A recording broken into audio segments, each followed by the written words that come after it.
Lucas, Evangelho de Lucas, capítulo 21, nós vamos ler apenas um versículo, o versículo de número 28.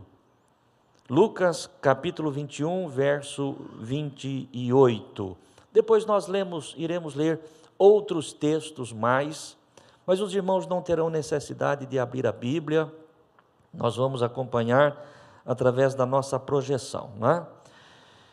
Lucas capítulo 21, verso 28 diz assim: Ora, quando estas coisas começarem a acontecer, olhai para cima e levantai as vossas cabeças, porque a vossa redenção está próxima. Amém, irmãos? Quando estas coisas começarem a acontecer, disse o Senhor Jesus aos seus discípulos, olhai para cima, levantai as vossas cabeças, porque a vossa redenção está próxima. Certamente os irmãos já captaram qual é o nosso assunto desta noite. Certamente os irmãos já captaram qual é o tema da mensagem desta noite. Não é? O tema da nossa mensagem é a volta de Jesus. Amém, irmãos? A respeito da sua volta, Jesus está dizendo, quando estas coisas começarem a acontecer, olhai para cima e levantai as vossas cabeças, porque próximo está a vossa redenção. Queridos irmãos, quando nós pensamos a respeito da volta de Jesus, nós temos que admitir que a volta de Jesus, o ensinamento a respeito da volta de Jesus, a doutrina da volta de Jesus, é a base do cristianismo, é a base da nossa fé cristã. Tire a esperança da volta de Jesus e não existe mais cristianismo. Amém, irmãos? Amém? Eu não consigo enxergar a doutrina cristã sem termos como essência, como base, como a bendita esperança para nós os cristãos, a volta de Jesus. A volta de Jesus é algo de que a igreja, os discípulos do Senhor, desde o princípio, se apegaram a ela.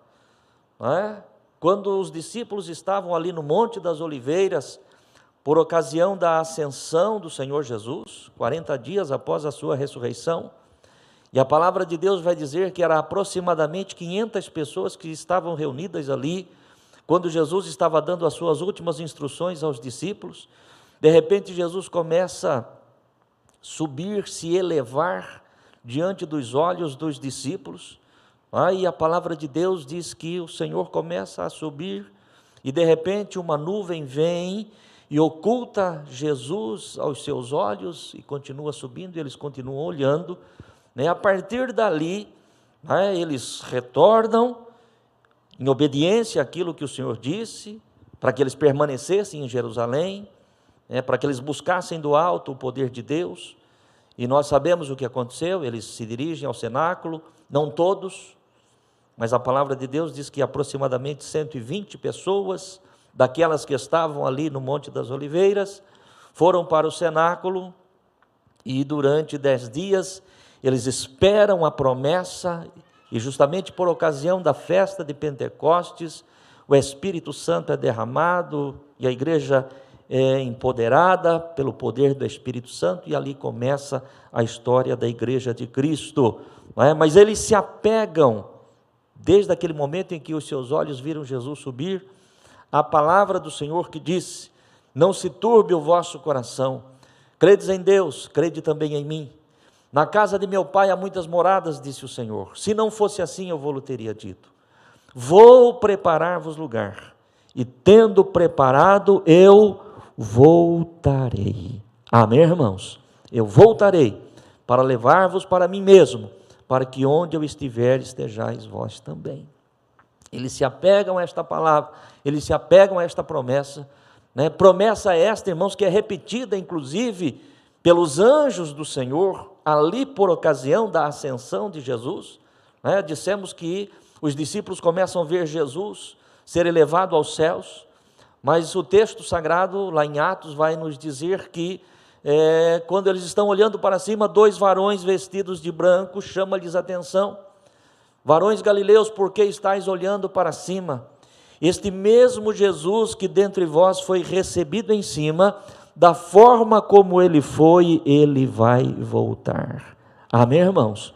Por isso que eu disse há pouco, que a bendita esperança da volta de Jesus é a essência da nossa fé, é a essência do cristianismo. Se não existisse dentro do meu coração, dentro do teu coração, a esperança, não é? E mais do que esperança, a convicção de que Jesus foi preparar um lugar para nós e que Ele vai voltar, eu penso que não faria sentido nós estarmos aqui. Eu penso que não faria sentido nós servirmos ao Senhor Jesus. Mas nós lemos um versículo, o versículo 28 do capítulo 21 do Evangelho de Lucas, o Senhor dizendo: quando estas coisas começarem a acontecer, olhai para cima e levantai a vossa cabeça, porque próxima está a vossa redenção. De que coisas está falando aqui Jesus? E em que circunstâncias Jesus dirige estas palavras para os seus discípulos? Eu gosto muito, irmãos, da forma como o evangelista Mateus, ele registrou este momento. Aqui nós lemos em Lucas, mas eu gostaria que nós pudéssemos agora fazer uma leitura do Evangelho de Mateus, capítulo de número 24. Nós vamos ler a partir do verso 1 até o verso 14, para nós termos um entendimento disto. E a respeito daquele mesmo momento relatado por Lucas lá no capítulo 21. Diz aqui o texto: e quando Jesus ia saindo do templo, aproximaram-se dele os seus discípulos para lhe mostrarem a estrutura do templo. Jesus, porém, lhes disse: não vedes tudo isto? Em verdade vos digo que não ficará aqui pedra sobre pedra que não seja derribada. E estando assentado no Monte das Oliveiras, chegaram-se a ele os seus discípulos em particular, dizendo: dize-nos quando serão estas coisas e que sinal haverá da tua vinda e do fim do mundo? E Jesus, respondendo, disse-lhes: acautelai-vos, que ninguém vos engane, porque muitos virão em meu nome dizendo: eu sou o Cristo, e enganarão a muitos. E ouvireis de guerras e de rumores de guerras. Olhai, não vos assusteis, porque é necessário que isso tudo aconteça, mas ainda não é o fim. Porquanto se levantará nação contra nação e reino contra reino, e haverá fomes, pestes e terremotos em vários lugares. Mas todas estas coisas são o princípio das dores. Segura um pouco, volta para nós aí. Quando Jesus disse aos seus discípulos: quando vedes estas coisas acontecer, olhai para cima, erguei as vossas cabeças, porque próximo está a vossa redenção. Jesus estava falando exatamente destas coisas que nós estamos acabando de ler. Na verdade, começa ali no versículo de número 6. Eu gostaria que voltasse para mim o verso 6 e 7. Versículo 6 vai dizer o seguinte: ouvireis de guerras e de rumores de guerras. Olhai, não vos assusteis, é necessário que isto tudo aconteça, mas ainda não é o fim. Porquanto se levantará nação contra nação e reino contra reino, e haverá fomes e pestes e terremotos em vários lugares. Verso 8. Mas todas estas coisas são o princípio das dores. Amém, irmãos? Jesus está dizendo aos seus discípulos, não é? Vocês fiquem atentos. Muitos virão em meu nome dizendo: eu sou o Cristo, não é? Porque eles fizeram uma pergunta ao Senhor, não é? A respeito daquilo que Jesus estava dizendo, não é? Fizeram uma pergunta para o Senhor. A palavra de Deus diz que eles estavam saindo do templo, foi neste contexto, não é? Eles estavam saindo do templo e os discípulos mostram para Jesus ali a estrutura do templo, aquele templo que tinha sido construído por Salomão, que foi destruído na época pelos babilônios, sob a liderança de Nabucodonosor. Depois, mais tarde, Esdras, com seu grupo, vai reconstruir aquele templo, e nós sabemos pela história que o rei Herodes, quando o rei em Israel, em Judá, ele reformou, ele deixou aquele templo muito bonito, muito suntuoso, e era justamente isso que os discípulos estavam mostrando ao Senhor, e o Senhor lhes diz: olha, vai chegar o tempo em que não vai ficar pedra sobre pedra que não seja derribada. E eles sobem para o Monte das Oliveiras, e os discípulos fazem uma pergunta: Senhor, dize-nos quando serão estas coisas, e que sinal haverá da tua vinda e do fim do mundo? E aí Jesus começa no capítulo, então, 24, dizer: acautelai-vos, que ninguém vos engane, muitos virão em meu nome, dizendo eu sou o Cristo, não vá atrás deles. Ouvireis falar de guerras, de rumores de guerras, reino contra reino, nação contra nação, fomes, pestes, terremotos em vários lugares. Isto não é o fim, é o princípio das dores. Vamos continuar. Verso 9. E então vos hão de entregar para serdes atormentados, e matar-vos-ão, e sereis odiados de todas as gentes por causa do meu nome. Nesse tempo muitos serão escandalizados, e trair-se-ão uns aos outros, e uns aos outros se aborrecerão. E surgirão muitos falsos profetas, e enganarão a muitos. E por se multiplicar a iniquidade, o amor de muitos esfriará. Mas aquele que perseverar até o fim será salvo. E este evangelho do reino será pregado em todo o mundo, em testemunho a todas as gentes, e então virá o fim. Amém, irmãos? Agora, meu querido irmão e irmã, preste atenção. Diante daquela pergunta, daquele questionamento dos discípulos: Senhor, dize-nos, qual é o sinal? Dize-nos o que acontecerá por ocasião da tua vinda e do fim do mundo. E Jesus relata exatamente todas estas coisas. Olha, haverá guerras, haverá fomes, terremotos, pestes, tudo isso são sinais, mas são o princípio das dores, diz o Senhor. E quando nós olhamos para este texto, irmãos, e nós olhamos para aquilo que está diante dos nossos olhos, não há como nós negarmos, não há como nós não termos a clareza de que nós estamos vivendo exatamente os dias que antecedem a volta do Senhor Jesus. Nós estamos ainda, irmãos, infelizmente, dentro de uma pandemia. É verdade que acreditamos que já estamos caminhando para o final dela, mas ainda não terminou. Ainda nós estamos diante dessa situação. Essa pandemia que tem assolado o tempo nesses últimos anos, não acabou ainda, e nós já estamos aí vendo uma guerra sendo deflagrada diante dos nossos olhos, que nós não sabemos, inclusive, qual será o tamanho disso tudo, quais as consequências que o mundo sofrerá por conta desta guerra que está acontecendo, e nós não vamos aqui entrarmos nisso tudo, porque isso tudo está diante dos nossos olhos, através dos noticiários, todos os dias e o dia todo, mas está diante de nós, irmãos, está diante dos nossos olhos. Fomes, pestes, terremotos, guerras, nação contra nação. E Jesus Cristo está dizendo aos seus discípulos: quando estas coisas começarem a acontecer, olhai para cima, erguei a vossa cabeça, porque a vossa redenção está próxima.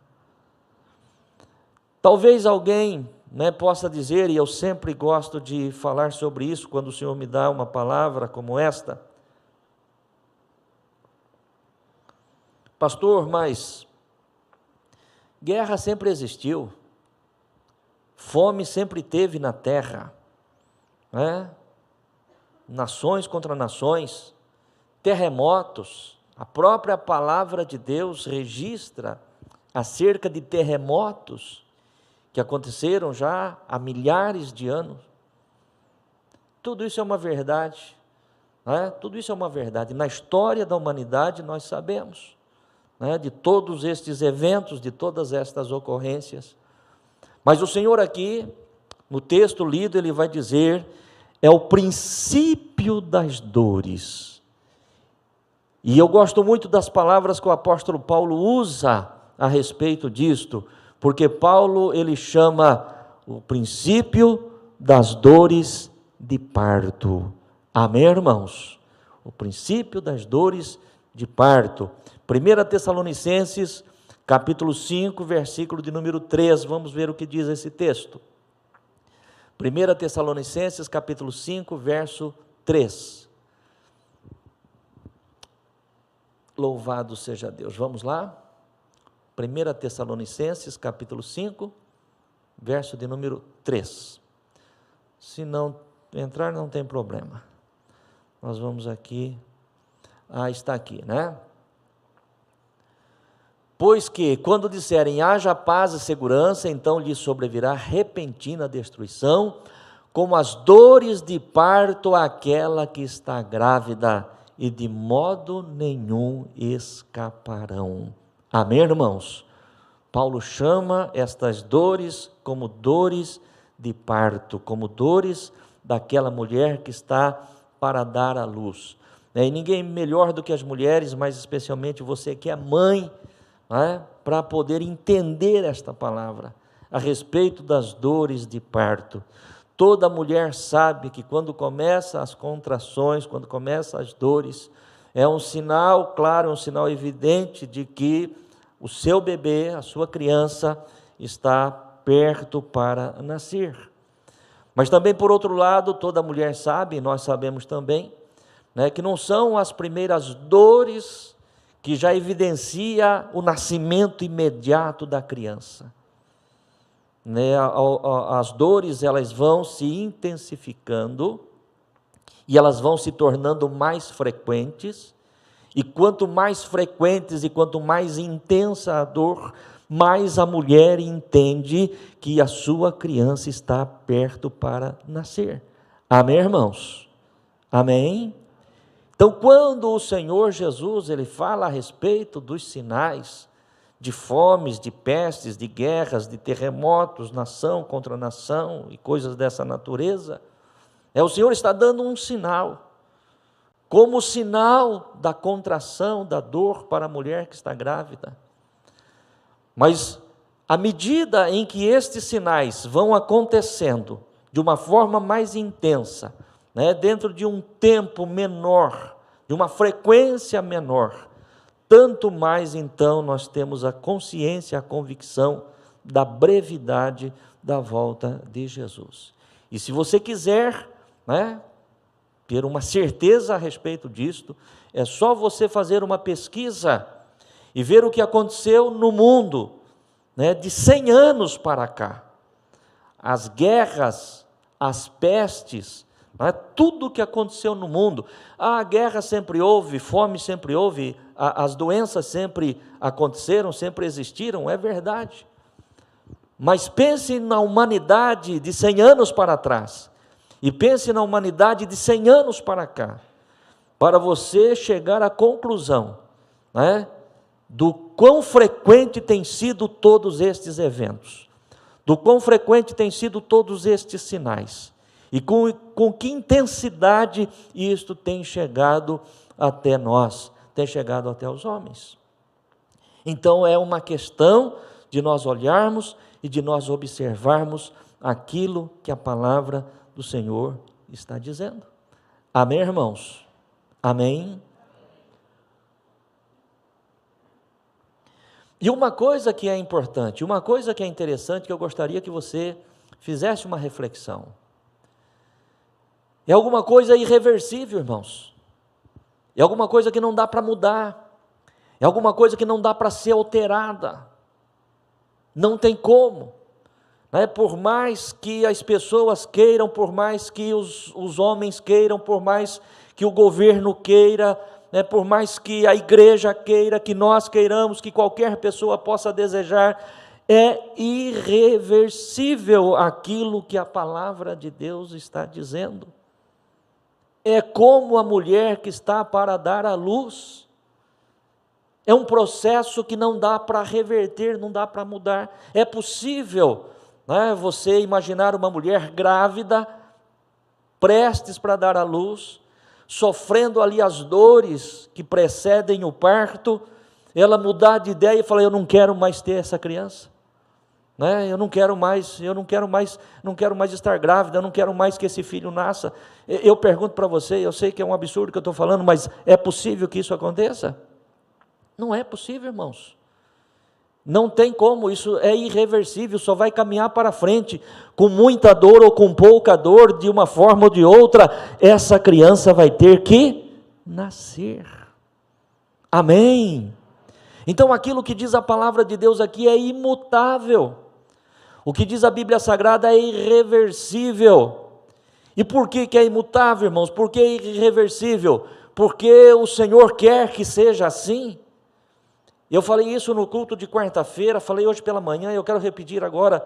Eu sei que é uma coisa talvez um pouco difícil de entender, mas eu gostaria que você tivesse no teu coração que tudo aquilo que diz a palavra de Deus, especialmente aquilo que está registrado nos livros proféticos, né, ou as profecias de uma forma geral, mas vamos falar dos livros proféticos de Daniel, vamos falar dos livros proféticos, por exemplo, como Ezequiel, né, que é parcialmente profético, do livro de Apocalipse, que é um livro totalmente profético. Não é o Senhor que simplesmente determinou que as coisas fossem exatamente da forma como está no livro. Aí você diz, pastor, mas eu já não estou entendendo. Eu quero dizer para você, meu querido irmão e irmã, tudo aquilo que está escrito nas profecias, tudo aquilo que está escrito nas profecias já aconteceu. Já aconteceu. Mas aconteceu como, pastor? Aconteceu no tempo de Deus. Naquilo que nós conhecemos, e eu sei que é difícil para entender, o Kairós, o tempo de Deus. Nós vivemos numa dimensão, e a nossa contagem de tempo, é através do Cronos, o tempo nosso, que é medido por segundos, minutos, horas, dias, semanas, meses, anos, décadas, séculos, milênios e assim por diante. Esse é o nosso tempo, a forma como nós medimos o tempo. É o que Deus estabeleceu para que fosse medido o tempo para a humanidade. Mas o tempo de Deus, ele está numa outra dimensão. O tempo de Deus, ele é eterno. E, portanto, para Deus, meu querido irmão e irmã, não há início e nem fim. Não há começo e nem fim. A dimensão do tempo de Deus, da forma de Deus, é outra. De maneira que tudo aquilo que está escrito dentro da palavra de Deus vai acontecer no nosso tempo ou na nossa forma de contar o tempo, porque no tempo de Deus já aconteceu, Deus já viu acontecer. E se Deus já viu que aconteceu, não dá para mudar, não dá para reverter. Eu sei que é um tanto difícil, não é? Na nossa limitação humana, ter esta compreensão de uma forma muito exata e clara, mas eu estou tentando aqui te fazer entender. Tudo isso que está escrito aqui na palavra de Deus, no nosso tempo, ele ainda vai acontecendo. Vai acontecendo. Mas para Deus, tudo isso já aconteceu. E, portanto, Deus pode falar sem nenhum problema e sem nenhuma dificuldade, e sem nenhum risco de que qualquer palavra que ele disse não venha a se cumprir. É a mesma coisa, ou pelo menos tentando aqui ilustrar, você dizer alguma coisa que você viu acontecer ontem. Se você viu acontecer, se você presenciou, se você testemunhou aquele fato, não tem como negar. Amém, irmãos? Aconteceu, porque eu vi acontecendo. E aquilo que aconteceu, no nosso ontem, não dá para ser mudado. Aquilo que Deus já viu acontecer, não dá para ser mudado. Por isso que, se ainda não aconteceu no nosso tempo, você fica tranquilo que no momento exato vai acontecer. Por exemplo, a palavra de Deus, ela vai dizer que o Senhor Jesus virá O Senhor Jesus vai estabelecer o milênio, né? Durante o período do milênio, Satanás será preso por 1000 anos. Durante esse período do governo de Cristo na terra, Satanás será preso por 1000 anos. Depois desses 1000 anos, Satanás será solto novamente, e ele vai intentar, né, ou tentar as nações contra a nação de Israel. E as nações se levantarão contra a nação de Israel. Mas o Senhor virá em defesa do seu povo, e o Senhor destruirá os seus inimigos, e para sempre Satanás será lançado no lago de fogo ardente. E alguém pode dizer: pastor, mas isso aí vai acontecer mesmo? Isso aí já aconteceu no tempo de Deus. Se Deus está falando, é porque já aconteceu. E no nosso tempo, irmãos, isto vai acontecendo. A nossa vida, nós poderíamos dizer que ela é contada por capítulos, mas o final da história já está escrito. Amém? Nós não chegamos ainda no final, nós estamos vivendo um capítulo a cada dia. Mas aquele que escreveu a história, porque a palavra de Deus diz que os nossos dias estão contados pelo Senhor, Ele já sabe o que vai acontecer. De maneira que, se a palavra de Deus está dizendo que acontecerão estas coisas, que serão sinais da vinda do Senhor Jesus Cristo, eu quero dizer que eu e você precisamos nos apegar nisso e buscarmos instrução dentro da palavra de Deus. Qual é a forma que eu preciso agir diante desta verdade? E aí nós vamos encontrar, irmãos, em Mateus capítulo 24, a partir do verso 36, nós estamos já encaminhando para o final dessa mensagem. Veja bem qual deve ser a postura, irmãos, de cada um de nós, a postura da igreja, diante do conhecimento que temos da volta do Senhor. Porém, daquele dia e hora ninguém sabe, diz a palavra, nem os anjos dos céus, nem o Filho, mas unicamente meu Pai. E como foi nos dias de Noé, assim será também a vinda do Filho do Homem. Porquanto assim como nos dias anteriores ao dilúvio, comiam, bebiam, casavam, davam-se em casamento até o dia em que Noé entrou na arca, e não o perceberam até que veio o dilúvio e os levou a todos, assim será também a vinda do Filho do Homem. Então, estando 2 no campo, será levado um e deixado o outro. Estando 2 moendo no moinho, será levada uma e deixada a outra. Vigiai, pois, porque não sabeis a que hora há de vir o vosso Senhor. Mas considerai isto: se o pai de família soubesse a que vigília da noite havia de vir o ladrão, vigiaria e não deixaria que fosse arrombada a sua casa. Por isso estáis vós apercebidos também, porque o Filho do Homem há de vir a hora em que não penseis. Amém, irmãos? Essa deve ser a nossa postura, uma postura de vigilância, O dia e a hora, diz a palavra, ninguém sabe, Em que capítulo da história da nossa vida este fato vai acontecer, nós não sabemos, mas nós devemos estar apercebidos, vigilantes, porque o Senhor Jesus pode voltar a qualquer hora. Eu me lembro, irmãos, que há tempos atrás, muito tempo atrás, às vezes eu dizia para os irmãos, numa mensagem como essa: irmãos, vamos viver o nosso hoje como se Jesus voltasse amanhã. Mas depois, passado um tempo, eu entendi que era diferente. Não é viver o nosso hoje como se Jesus voltasse amanhã, é viver o nosso hoje como se Jesus de fato voltasse hoje, e Ele pode voltar ainda hoje. Não sabeis o dia e nem a hora em que o Filho do Homem há de vir. Assim como foi nos dias anteriores ao dilúvio, em que comiam, bebiam, casavam, davam-se em casamento, até que Noé entrou na arca, eles não perceberam, e veio o dilúvio, e tomou a todos. Assim será também, diz a palavra, o dia da vinda do Filho do Homem. Preste atenção, irmãos, o que diz esse texto. O dia em que o Senhor Jesus há de se manifestar para levar a sua igreja, não haverá nenhum sinal extraordinário que você possa detectar e dizer: hoje Jesus está voltando, hoje Jesus vai voltar. Não. Quando a palavra do Senhor diz que, assim como foi nos dias de Noé, assim como foi nos dias anteriores ao dilúvio, está dizendo, irmãos, que a vida segue naturalmente, a vida segue normalmente. Não haverá sinais além daquele que o Senhor Jesus já nos deu e que está escrito na sua palavra. Fomes, pestes, guerras, terremotos, nações contra nações, reino contra reino, as dores de parto para aquela que está para dar à luz. Este é o sinal. Nada além disso. É o dia da volta do Senhor Jesus.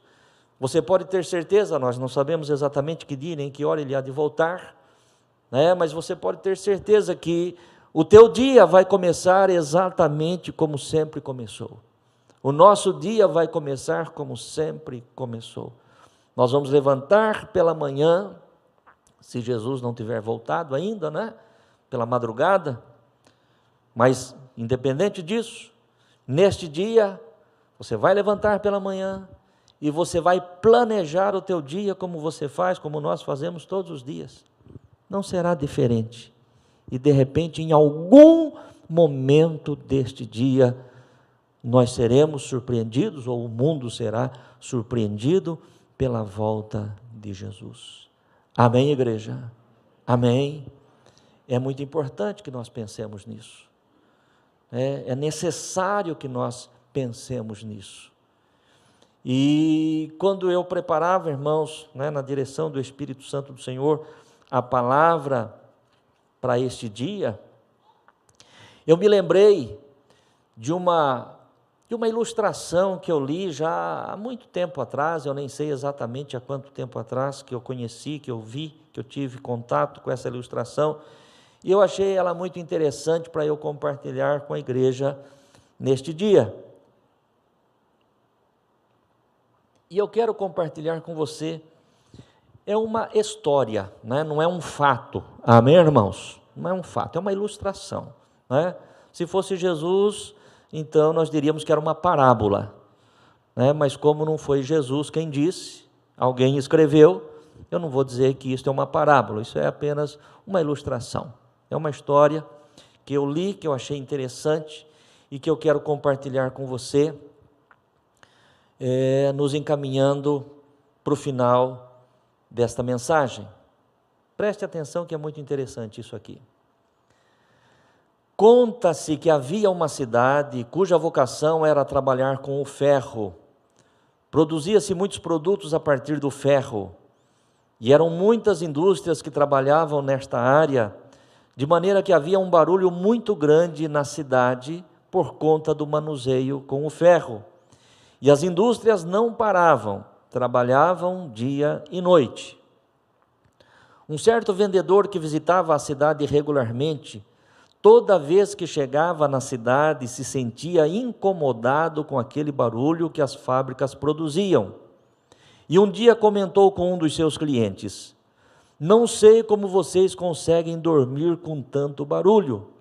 Ao que seu cliente respondeu: "Nós nem ouvimos mais o barulho, já nos acostumamos." E passa a relatar um fato interessante. "Houve uma noite," diz o homem, "em que faltou energia elétrica na cidade e as fábricas pararam de funcionar. E a cidade toda acordou e não conseguiu dormir por causa do silêncio. O vendedor, cristão que era, recebeu de imediato a mensagem do Espírito Santo." Você prestou atenção nessa ilustração? Uma cidade, que tinha a vocação econômica da cidade, era para se trabalhar com artefatos produzidos a partir do ferro, e eram muitas as indústrias que tinha naquela cidade, que trabalhavam com esse mesmo ramo, nessa mesma área, e de maneira que se fazia muito barulho, por conta do manuseio ali com os ferros, e sendo muitas indústrias, e elas trabalhavam dia e noite. E este vendedor, que não era uma pessoa dali, mas que visitava a cidade regularmente por conta do seu trabalho, cada vez que chegava na cidade ele se sentia incomodado. Que cidade barulhenta, né? Como é que este povo consegue dormir numa cidade como essa, com um barulho como esse? E fez esse comentário com o seu cliente. Como é que vocês conseguem dormir numa cidade como essa, com tanto barulho? E o homem disse: olha, nós nem ouvimos barulho, nós já estamos tão acostumados. Aliás, deixa eu contar, houve um dia em que faltou energia elétrica na cidade, e as fábricas pararam, e aquele barulho parou, e nós acordamos, a cidade acordou, e não conseguiu dormir mais, por causa do silêncio. E aquele homem, aquele vendedor que estava ouvindo, era um cristão, imediatamente ele recebe uma mensagem do Espírito Santo a respeito daquele episódio. Que mensagem foi esta? É a lição que nós aprendemos através dessa história, preste atenção. Hoje, a igreja está na terra fazendo barulho, anunciando a volta de Jesus. As pessoas se acostumaram tanto a ouvir sobre a volta de Jesus, de maneira que isso não as incomoda mais, continuam dormindo. Porém, chegará o dia em que a igreja será tirada. Neste dia haverá silêncio e as pessoas acordarão, mas será tarde demais. Amém? Você entende isso? A igreja está fazendo barulho, a igreja está anunciando, através dos púlpitos, através das televisões, através dos rádios, através da internet, através das revistas, dos jornais, por todas as formas de mídia, a igreja está anunciando, a igreja está fazendo barulho. As pessoas têm ouvido, mas elas têm ouvido tanto que elas, na verdade, já nem se incomodam mais com isso. A história daquela cidade, não é? Se fazia tanto barulho aquelas fábricas, mas as pessoas já estavam acostumadas. Na verdade, elas só acordaram o dia que a fábrica ou as fábricas deixaram de trabalhar. Aquele ruído cessou, aquele barulho parou, e eles acordaram por falta do barulho. Vai chegar o dia em que a igreja, esta igreja que anuncia, esta igreja que prega, esta igreja que aponta os fatos, os acontecimentos, os sinais, os eventos, como alerta para a igreja, como alerta para o mundo, como alerta para a humanidade. Vai chegar o dia que esta igreja barulhenta, né? Aliás, há um hino muito antigo que fala a respeito disso, né? Onde foi aquela igreja barulhenta? Aquela igreja já terá sido levada, e então haverá silêncio. Neste tempo, as pessoas acordarão. Neste tempo, o mundo vai acordar, por conta do silêncio, da falta de se anunciar a volta de Jesus, porque Jesus já terá vindo, e neste dia em que acordarem, será tarde demais. E a minha pergunta para você, meu querido irmão e irmã que está ouvindo esta palavra nesta noite, para você que está em casa conosco, você que já tem ouvido tantas vezes falar a respeito da volta de Jesus, isso incomoda você? Isso mexe com você? Esta mensagem que você acabou de ouvir aqui, ela desperta você de alguma forma, ou você está acomodado, você está dormindo, você não está dando atenção para aquilo que está acontecendo? Isso é importante. Amém, irmãos? Isso é importante. Ah, a palavra de Deus, numa das cartas de Pedro, vai dizer exatamente sobre isso. Muitos dirão: isso não vai acontecer. Desde que os pais dormiram, as coisas continuam do mesmo jeito. Não vai mudar absolutamente nada. E a palavra de Deus, através de Pedro, diz que o Senhor não retarda a sua vinda, mas Ele é longânimo, não desejando que ninguém se perca, mas que todos venham à salvação. Então você que nesta noite está ouvindo esta palavra, você que está aqui, ou você que está em casa, ou você que vier a ouvir esta palavra em qualquer momento, se Jesus não voltou ainda, é porque Ele é longânimo, Ele é misericordioso, Ele não tem prazer na morte de ninguém, diz a palavra de Deus, na condenação, na perdição de ninguém. Mas eu quero encerrar esta mensagem lendo um último texto com os irmãos. Carta de Paulo aos Efésios, capítulo 5, dos versos 14 ao 17. Eu quero pedir a alguém que está no controle do ar-condicionado aí que dê uma diminuída, Está muito frio aqui à frente. Estou vendo os irmãos aí encolhidos, né? Tem irmãos já colocando paletó. Daqui a pouco o pastor vai pegar o paletó também. Efésios capítulo 5, verso 14. Diz assim: pelo que diz: desperta, ó tu que dormes, e levanta-te dentre os mortos, e Cristo te esclarecerá. Portanto, vede prudentemente como andais, não como necios, mas como sábios, remindo o tempo, porquanto os dias são maus. Amém, irmãos? 14 ao 17, mais um, verso 17. Efésios 5, verso 17 para nós agora. Pelo que não sejais insensatos, mas entendei qual seja a vontade do Senhor. Vamos repetir a leitura desde o verso 14, por favor. Vamos lá, verso 14 de novo. Pelo que diz: desperta, ó tu que dormes. Desperta, ó tu que ouve a palavra, que ouve a mensagem, mas continua adormecido. Desperta. Olha, irmãos, que a palavra de Deus aí através de Paulo, né, ela é muito dura. Paulo não só fala que aqueles que ouvem a palavra, né, mas não se sentem, né, mexidos por ela. Paulo não só diz que estão dormindo, mas ele fala que está o quê, irmãos? Mortos. Levanta-te dentre os mortos, e Cristo te esclarecerá. Verso 15. Portanto, vede prudentemente como andais, não como necios, mas como sábios. Você tem ouvido a palavra de Deus, você tem sido alertado, né? Ande como sábio, remindo o tempo, porque os dias são maus.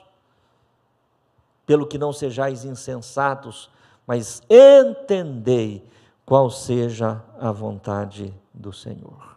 Amém? Entendei.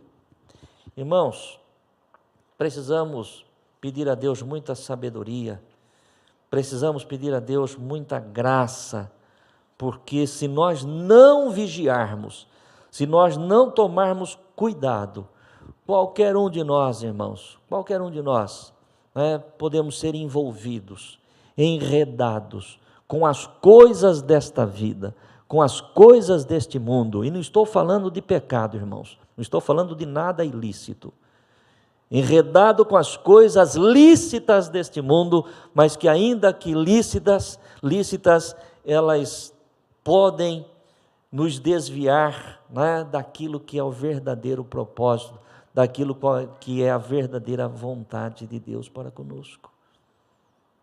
Qual é a vontade de Deus para com a tua vida? Qual é a vontade de Deus para com a nossa vida? Que sejamos grandes homens, grandes mulheres na terra, né, que ajuntemos fortunas, que venhamos a construir impérios, nada disso, nada disso. Nós estamos aqui como peregrinos, nós estamos aqui de passagem, não podemos perder o foco, amém, irmãos? Não podemos perder o foco, a nossa pátria não é aqui, a nossa riqueza não está aqui, ajuntais tesouro no céu, onde a ferrugem não corrói, onde a traça não destrói, onde os ladrões não podem roubar. Você tem planos, você tem projetos, você quer ser grande, seja grande no reino de Deus, seja grande na eternidade, não perca o foco da eternidade, não perca o foco da salvação, pelas coisas deste mundo, por mais importantes, por melhores que sejam, por tão boas que sejam, mas não perca o foco da vida eterna, e para nós a vida eterna, ela está na bendita esperança de que Jesus foi preparar lugar, e Ele voltará para nos levar para junto dEle, amém, irmãos? Que esta palavra fique no teu coração, coloque-se em pé agora, no nome de Jesus.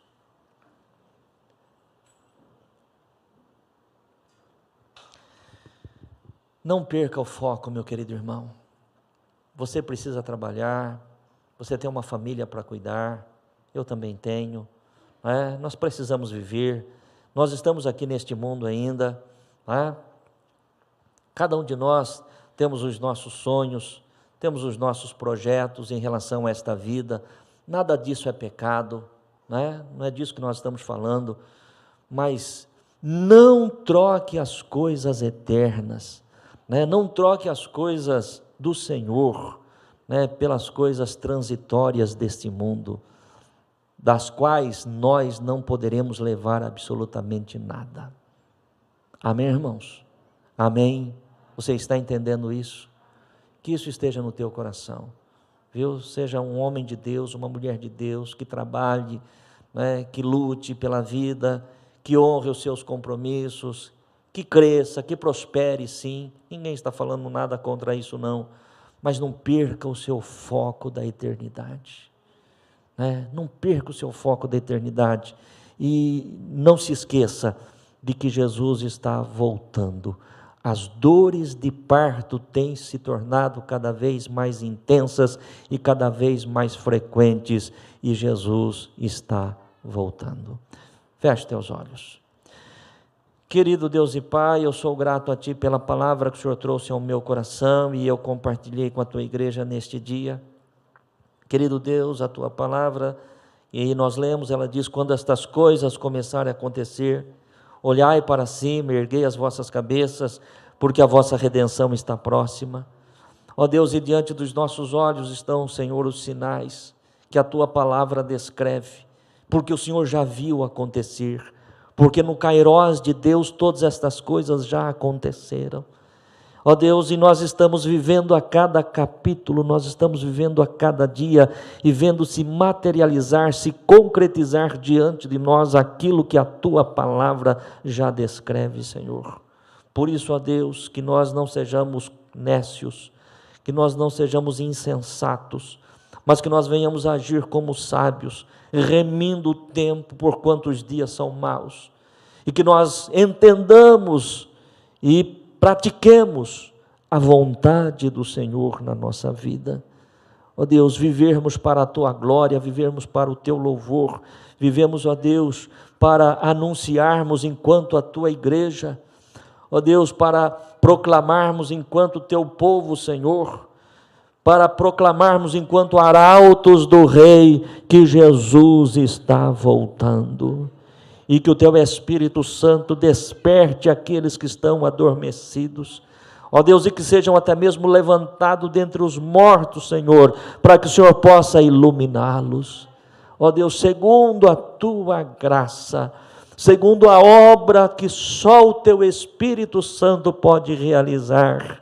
Eu faço esta oração, meu Pai, em o nome de Jesus. Amém.